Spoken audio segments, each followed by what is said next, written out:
piatky trikrát a Dominik Eňházy bol veľmi blízko bronzovej medaily, napokon 4. miesto a máme 2. 5. miesta, čiže strieľame to tak všetko okolo tých medailí. Zatiaľ sme sa ale na stupni víťazov nedostali. Možno dnes sa to podarí, ale súťaž sa nám začala. Tak máme z tých planejších finalistiek, ktorých sa sem do Liptovského Mikuláša dostalo 8 sa prebojovalo aj do semifinále. Do semifinále nám vlastne ostalo len 6, áno, 2 ostali v sieti, predstavte si, takže vypadla nám Natália Erlová a Zoe Lišilzová.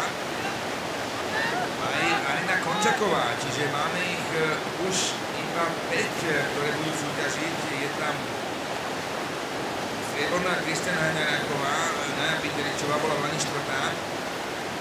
Nili Krechová, Nemka, ktorá bola 7. Lena Tumeráš, ktorá bola 8. z Francúzska a je tu ešte 10. Valentina Kočišová.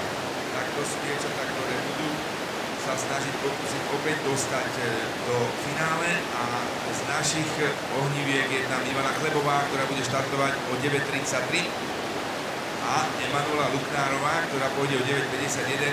Tá mala skvelú kvalifikačnú jazdu, ktorá určite splňala parametre aj tých jazd, ktoré by mohli stačiť na postup do finále. Ak to zopakuje a dokáže ešte čo si rýchliť, tak by tam nemusela chýbať.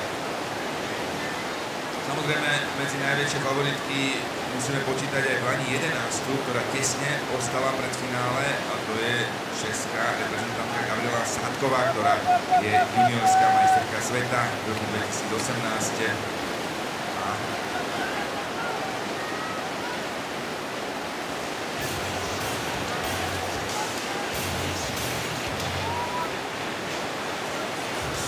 To aj samozrejme majsterka Európy v roku 2020 z Prahy, ale to už